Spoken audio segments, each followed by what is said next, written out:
me, how many courses have you bought already? And from that information, where are you currently? For most people starting out, the common idea is to gather as much information as possible. The issue is that when that happens, you're avoiding the key action that actually creates results. Implementation. When you start out, the most common trap that everybody falls for is looking for more information, looking for the next course. But it took me 3 years of running my business to finally understand that these are the things that matter the most. So I've made a list of the 15 most important things just to help you save some time. Starting with number 1. Nobody is paying for information anymore. They're paying for speed and implementation. And the quicker you can understand this, clients come to you a lot quicker. You should be twice as concerned on how fast you can service your clients than anything else in your business. For example, we hired a client success director to improve our onboarding funnel. We went from 1 month to 1 week of onboarding a new client. Shout out to Alex Hermosi on this one. Volume negates luck. And for the beginners out there, this is extremely important for you guys. Don't measure your success off of 3 cold emails that you sent or 1 bad client that you had.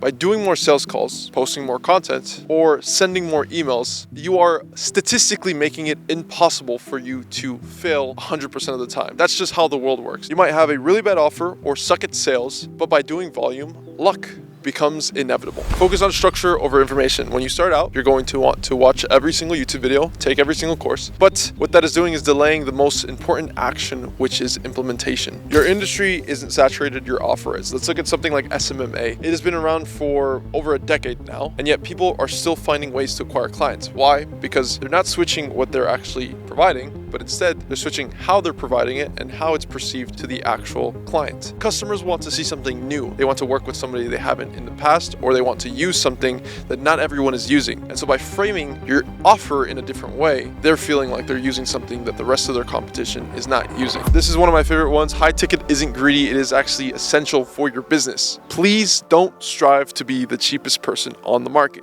Don't try to undercut the other person. You should actually be doing the opposite and focusing on being the most expensive in the market. And let me tell you exactly why. When businesses try to be the cheapest, they tend to try to cut costs on their delivery, meaning that their product begins to suffer just to acquire another customer. Now what happens is that when you charge high ticket, your margins increase by 3x, 4x, 5x. And with that margin, you're allowed to hire better talent, provide a much better service because you have more resources. And what happens is that you've created a product far better than anything else in the market. So over the long term, you beat the competition who is charging the cheapest. Low ticket is not a source of income. It is a lead generation tool. What I mean by that is when a customer can open their wallet and commit to something in your ecosystem, well, they're more likely to open their wallet again and buy something much more expensive. This is what most people struggle with. Your price shouldn't be dictated from your cost. It should be dictated from the outcome that you're promising. Typically, the rule of thumb is anywhere from 5 to 10 times your cost should be the dream outcome. So for example, if I guaranteed you an extra $100,000 in revenue, I would be charging you $10,000 to $20,000 upfront. On that note, a done-for-you business is able to charge 5 to 10x more than an information business. What I mean by that is that people value their time. So if you can free up more of their time, you can charge more. This is by far my favorite one. Treat your business like a startup for the first 2 years. So what I mean by that is that if you're making $20,000 a month, congratulations. You only need about $3,000 to $4,000 to survive and maintain yourself. Everything else should be spent and reinvested heavily back into the business. Just like a startup, they raise a ton of capital and they spend a ton of capital every single month. So when you ask yourself, well, what should I be spending on? There are only 3 things that are high leverage investment: content, team, and mentorships. Everything else is noise. Focus on those 3 investments for the next 2 years and you will be further ahead than anyone else. Now, I know you're very smart and your ideas are very clever, but you must focus on selling before you actually build it. This is for data validation. If you have something that nobody will buy,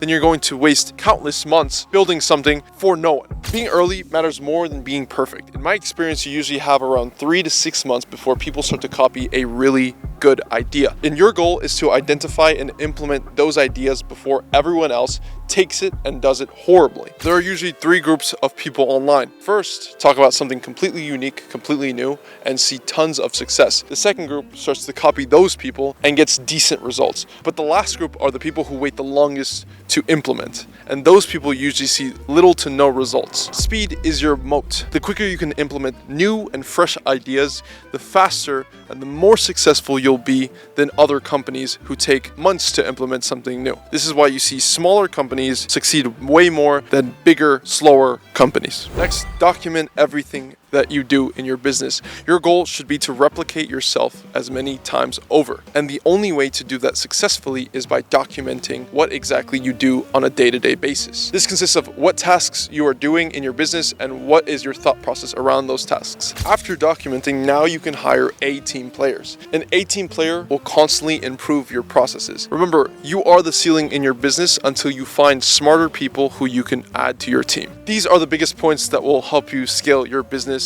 Comment down below if I successfully brainwashed you.